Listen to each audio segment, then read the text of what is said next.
모든 정치, 경제, 문화, 종교에 이르기까지 참 암울한 그런 현실을 맞이하고 있습니다. 마치 그 하박국 선지자 시대에 그 타락상, 그 완악함,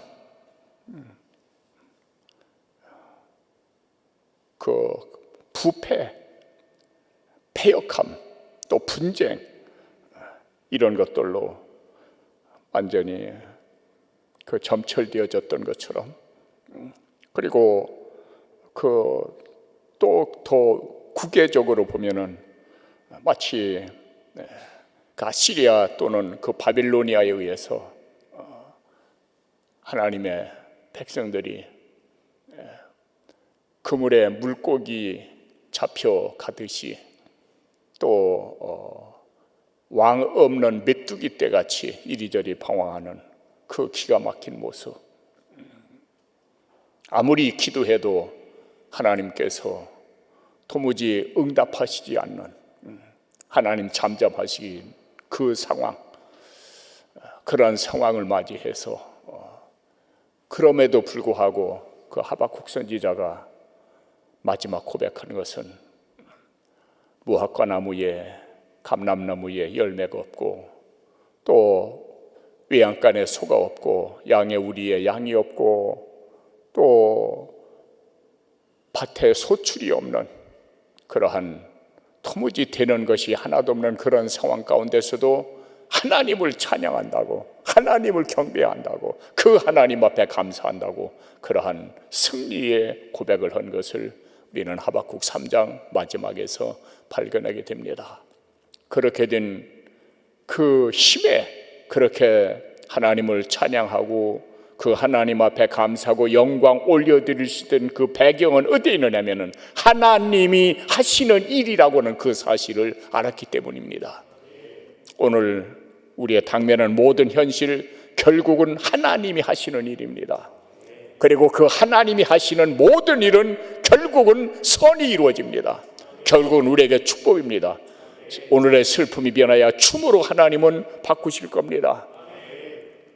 그리고 마치 상배옷과 같은 우리의 모습을 나들이 옷과 파티복으로 바꿔주시는 그 하나님의 은혜와 능력이 오늘 이 예배에 참여한 여러분들, 또 영상 예배 임하는 우리 낙원의 온 성도들 전체에 언제나 임마누엘로 함께하여 주셔서 이러한 상황 가운데서도 하나님을 찬송하고 하나님 앞에 감사하고 영광 올려드리는데 게으르지 아니하는 제2의 하박국의 고백이 바로 우리의 고백이 되어지기를 진심으로 소원합니다. 신명기 4장 9절에 기록된 말씀을 보면은 이런 말씀이 기록됩니다. 내 마음을 힘써 지켜라. 그리고 내 눈으로 본 것을 잊어버리지 말고 내가 생존하는 날 동안에 그 일들이 마음에서 떠나지 말게 하며 내 아들들과 손자들에게 이 사실을 알게 하라라고는 그 말씀이 기록되어져 있습니다. 그 모든 순서, 그 역사의 흐름 가운데서 나타나게 하는 모든 흥망성쇠의 이런 것들을 어떻게 하라는 겁니까? 잊지 말라는 겁니다. 그 배후에 하나님이 계시다는 얘기죠. 그리고 이것을 네 아들들과 손자들에게까지 알게 하라는 그런 말씀으로 우리에게 이제 권면의 경고의 말씀으로 나타납니다. 이제 성탄절이 이제 가까웁니다.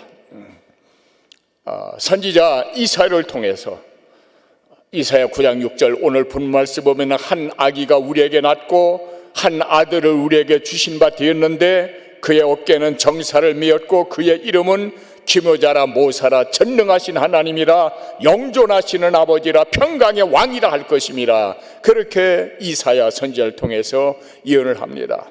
이 이사야 선지자는 기록에 의하면 아모스의 아들로 태어났고 우시야 왕은 주전 790년부터 739, 9년까지 있었던 왕이거든요. 그때부터 요담, 아하스, 시스기야, 또 므낫세 이 4대 왕에까지 그 시대에까지 활동했던 선지자로 그렇게 역사는 기록하고 있습니다.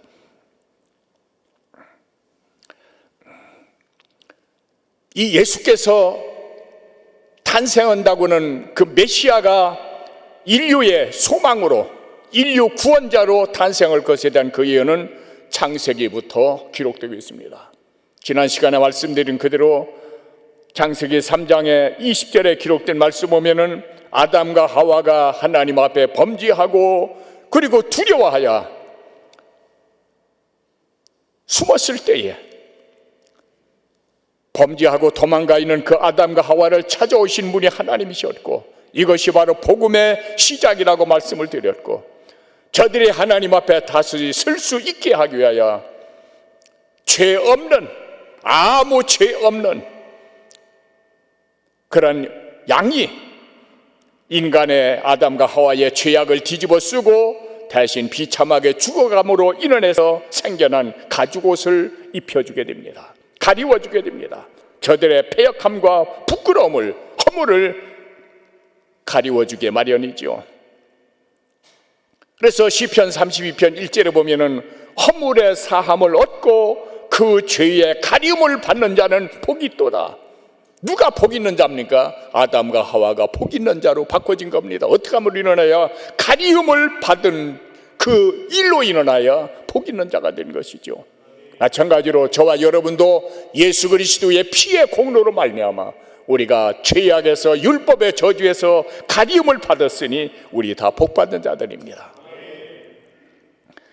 그 예수 그리스도, 어린 양 되신 예수 그리스도, 요한복음 1장 28절에 기록된 말씀 그대로 보라, 세상 죄를 지고 가는 하나님이 준비한 어린 양을 보라.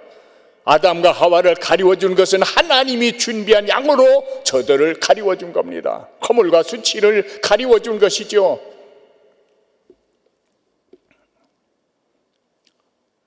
주전 3,500여 년 전 모세를 통해서 기록된 말씀이죠. 여호수아 20장에 보면은 도피성이 기록되어지고 있죠. 도피성, 그 도피성 자체가 바로 예수 그리스도를 상징합니다. 그 도피성이 필요한 이유는 바로 죄인들을 살리기 위하여, 죄인들을 이제 죽음 가운데서 보호해주기 위해서 생겨난 것이 바로 도피성입니다. 마땅히 죽어야 될, 마땅히 피해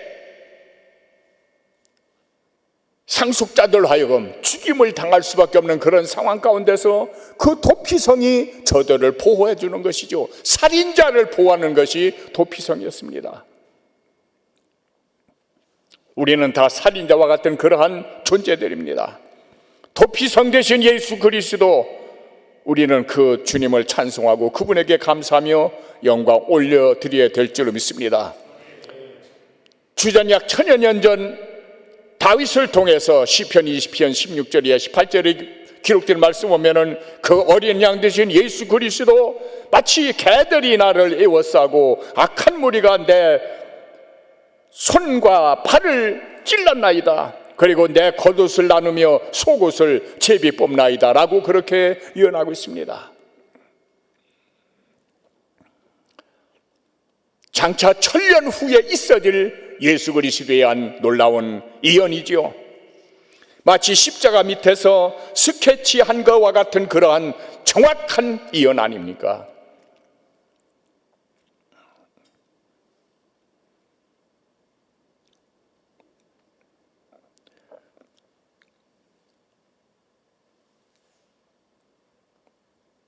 주전 840년 전 미가 선지자를 통해서 예수님의 탄생을 또 예언하게 되죠. 미가 5장 2절에 기록된 말씀 보면은 베들레헴 에브라다야, 이 베들레헴은 예루살렘에서 남서쪽 약 8km 정도에 있는 그 지점이 바로 베들레헴이거든요. 그 베들레헴에서 유다가 탄생했고 보아스가 탄생했고 다윗의 고향이 바로 베들레헴이거든요. 그 베들레헴에서 이스라엘을 다스릴 자가 네게서 네게로 나올 것이라. 그의 근본은 상고의 태촌이라. 영원부터 영원까지 시작도 없고 끝도 없는 영원한 신분 되신 분이 바로 예수 그리스도라는 얘기죠. 그 예수 그리스도가 베들레헴에 탄생한다는 얘기죠. 여러분, 이 예언이 이루어질 확률은 절대 불가능한 것으로 그렇게 알려져 있습니다. 예를 들어서 6.25 전쟁이 일어났을 때에 서울이 3일 만에 함락을 당합니다. 최후의 낙동강정선을 보류하고 하나님 앞에 울며 회개하며 기도할 때에, 일주 기도가 끝났을 때에 그 3일 후에 5천분지 1의 확률뿐이 되지 않는 인천 상륙작전이 감행되었고, 거기에서 결국은 승리했고 하나님께서 이 나라 민족을 살려주신 겁니다. 그 하나님이 오늘 우리의 하나님이시거든요. 하나님께서 그 예수 그리스도를, 그 아들을 여자에게서 나게 하셨다. 갈라디아 4장 4절에 기록된 말입니다.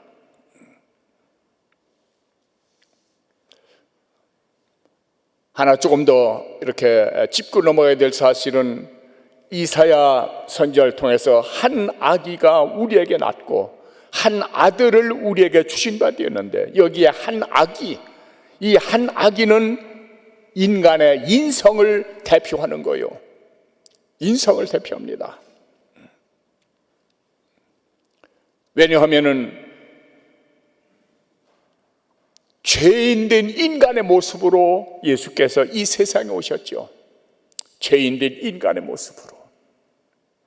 그리고 한 아들을 우리에게 주신 바 돼. 그 한 아들은 죄 없는 예수, 바로 신성. 그러니까 예수 그리스도는 100% 인간이자 100% 하나님이셨다는 얘기죠. 그래야 메시아가 가능하거든요.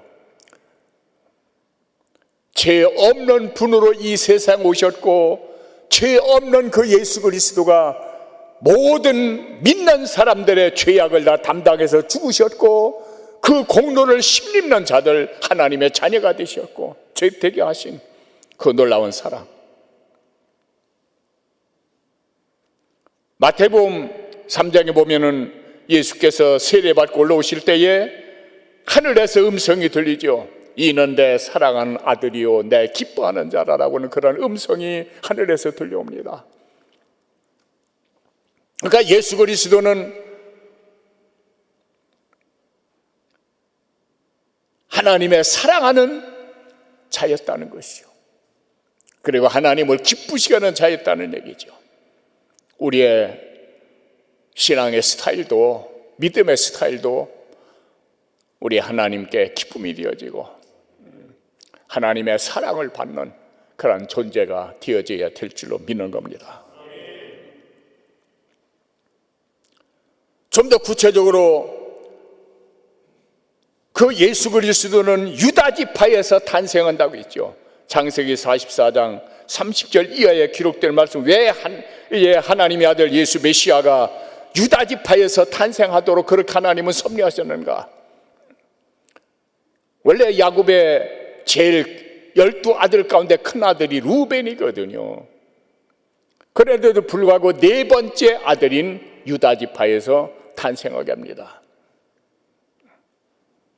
어떤 측면에서 보면은 그 유다 지파, 그 유다는 희생 정신과 형제 사랑이, 아버지 생각하는 마음이 특심했던 인물이 바로 유다입니다. 자기 형제들과 더불어 애굽에 내려갔을 때에 그 요셉이 형들을 시험할 때에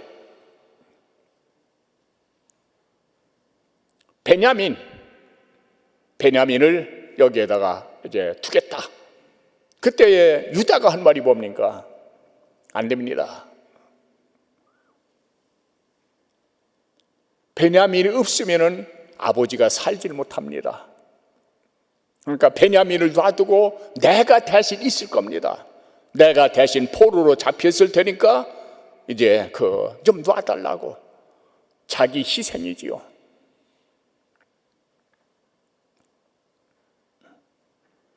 그리고 그 형제들을 사랑하는 그런 마음이, 또 특별히 아버지를 생각하는 그 마음이 유다에게 있었지요.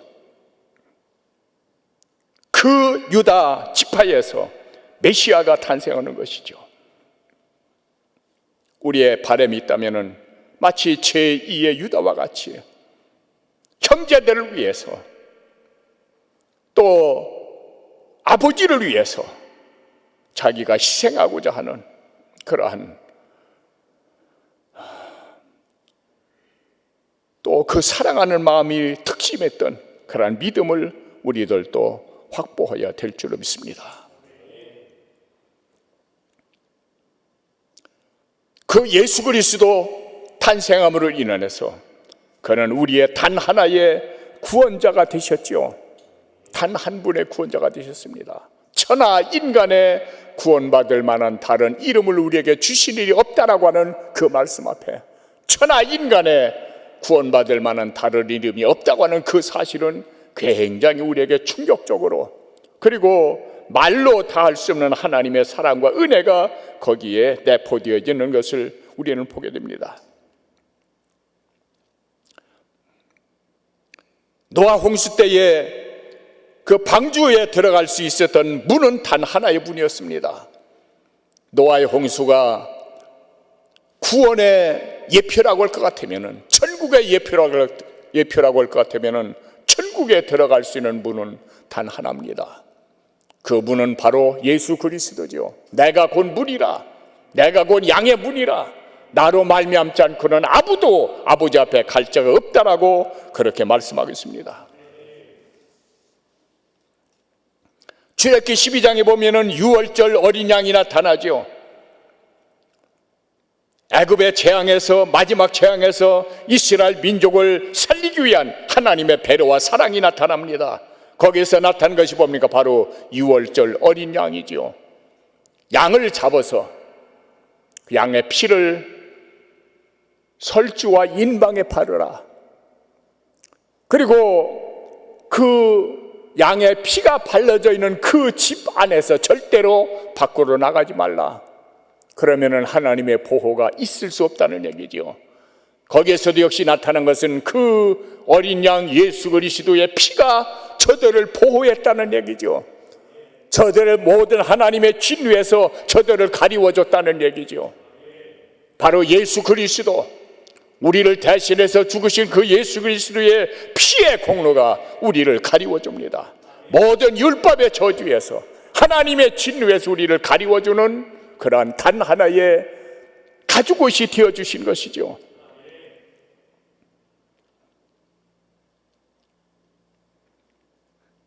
그래서 우리는 욥기 36장 24절에 기록된 말씀 그대로 그렇게 역사하신 하나님을 기억하고 그 만극한 사랑을 베푸신 하나님을 높여드리고 하나님이 하신 일을 전하고 그 하나님을 찬송하기를 잊지 말라라고 그렇게 우리에게 말씀하고 있는 것이죠. 마지막으로 요엘서 2장 18절에 보면은 말세에 내 영으로 모든 육체에게 성령을 부어준다고 말씀했지요. 오순절 마가의 다락방에 새벽에 성령이 불같이 바람같이 큰 진동과 더불어 성령이 맺던 것을 우리는 압니다. 그리고 그 성령의 은혜와 사랑과 능력을 힘입음으로 인해서 모든 제자들이 주의 거룩한 푸름에 아름답게 화답되어졌고 참으로 아름답고 귀한 모습으로 영혼을 예비했던 것을 우리는 압니다. 이러한 놀라운 은혜와 사랑과 축복의 역사가 오늘 이 시간에 함께한 우리 사랑하는 이들, 그리고 영상 예배에 임하는 우리 낙원의 성도들, 가정 위에 모든 삶의 구체적인 현장에 한 아기가 우리에게 낳고 한 아들을 우리에게 주신 바 되었는데 그는 기묘자여 모사여 전능하신 하나님이라 최상의 카운셀러가 된다는 얘기입니다. 예수 그리스도 인류의 최상의 카운셀러. 사람 잘못 만나면 망합니다. 지도자 잘못 만나도 망합니다. 후회하게 됩니다. 아쉬워합니다. 지상 최고의 카운셀러 되신, 우리의 상담자가 되신 그 예수 그리스도, 바로 전능하신 하나님, 영존하시는 아버지, 평강의 왕, 바로 그분이 우리 구주십니다. 확실한 믿음을 가지고 모든 삶의 구체적인 현장에서 결국 하나님 보시기에 심히 좋았더라 일컬음 얻을 수 있는 믿음의 사람들 다 되어지기를 다시 한번 축복합니다. 오 하나님, 우리 아버지 귀한 시간 마련하셨습니다. 그리고 저들에게 말씀을 통하여 하나님의 이 놀라운 구원의 역사가 인간 역사가 아닌 하나님의 절대적인 주권하에서 이루어지고 진행되는 것을 우리가 알고 있습니다. 그 하나님을 찬송합니다. 그 하나님을 높입니다. 그분에게 감사합니다. 그분에게 영광 올려드립니다. 그 거룩한 뜻 우리를 통하여 이루어 주옵소서. 예수 그리스도 귀하신 이름으로 그렇게 되기를 축복하며 감사하며 기도 올립니다.